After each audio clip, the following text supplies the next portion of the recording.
Society today has become a society under surveillance, with each of us being caught on a CCTV camera hundreds of times a day.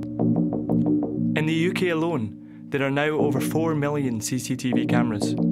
That's one for every 14 of us.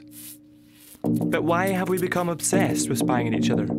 And do we really need this level of surveillance? I think there are a number of driving forces, and the driving forces have changed from one era to another. I think initially the view was that CCTV would help in the fight against crime. So CCTV cameras were installed because people were fearful of being mugged or even more serious offences. But over time it became apparent that maybe CCTV didn't work particularly well in those instances, or not in all environments anyway. So over time CCTV became more driven towards antisocial behaviour, undesirable behaviours. The public are reassured that they can walk the streets of Glasgow a lot more safer now. They know that there's a camera looking out for them, not at them. They tend to have that feel-good factor now, and it has brought business back into Glasgow. Most recently, I would argue that CCTV is now being driven by the threat of terrorism. So systems are being reconfigured, they're being reconsidered, reorganised around the terrorist threat. So there's different points in time, as we look back, different things have become more important. I think it's finding a balance, isn't it? And I think when it gets to the stage where every 2 minutes there's a camera or they're giving you instructions, and I think that may be taking it a bit overboard, personally. Well, I don't think people are really aware about how many cameras there are in the centre. I think that they're putting up new cameras all the time, and people have almost forgotten about how many cameras there are and how often they're being watched when they're in the city centre. So maybe there should be more awareness about that. It's a very subjective area, and you get very strong opinions. So on the one hand, you get people that argue this is an invasion of our privacy, this is Big Brother, this is not the sort of society I want to live in. On the other hand, you get people who say surveillance cameras are really good in tackling crime. They make me feel safer, so therefore they must be a good thing. So you get these two kind of almost alternative positions, and they don't seem to be very well. There seems to be no medium ground, no common ground between the two. And this is one of the problems that policymakers have to overcome: how to make CCTV acceptable to the masses. The negative thing is sometimes the public perception is that CCTV captures everything, and it's the be-all and end-all to crime, which is not. I mean, cameras don't catch MD. I mean, that's the police, but the cameras are an effective tool to help prove and build up evidential value. So I think there's a flip side to it. I think it can be a real benefit if something's happening, and I think it can make you feel safer if you don't know the area you're in. But I think there has to be a balance between the two things. It's not a good thing. People going about. I've always got in the back of their mind that if anything does go wrong, there's more of an opportunity that it will get seen by CCTV.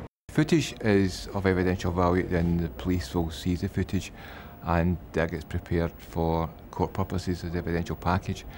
If it's not, then it is digitally erased after 14 days. But it also is a good thing for public reassurance. We get these wee vans driving about with cameras on them, then it lets people know that there's a resource there, because the police aren't there all the time, so we can help sort of back up the police if you like. But they're for public reassurance, and they can get to places where the cameras can't get to them. The issue for CCTV is, at the moment, most systems are quite manual. They require human operatives. It's very hard to integrate that manual recording with other systems. Okay, you can maybe join different systems up and have a great big control centre. As soon as you start to computerise, that's where you start to have more possibilities of matching with databases. So if you can install, for example, facial recognition, if you have a system that recognises faces, you can then link that to names, you can then link that to profiles, bank details, family details, contact details, and you can use it for tracking people much more easily. Or number plate recognition, or voice recognition. Once you start to have these computerised systems, the world of discrete covert surveillance is opened up, and this may be irresistible to central government agencies, especially in an era of terrorism.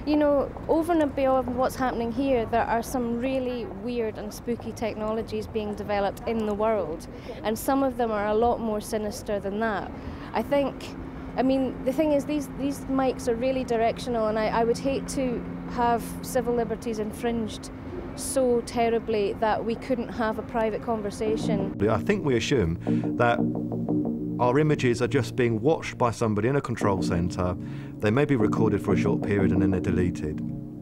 If we all thought that we were being profiled as we went about our daily business, we might have a completely different attitude. Don't think that that information should be readily available to CCTV operators, our friends, our family, our bank details. We may know the wrong people.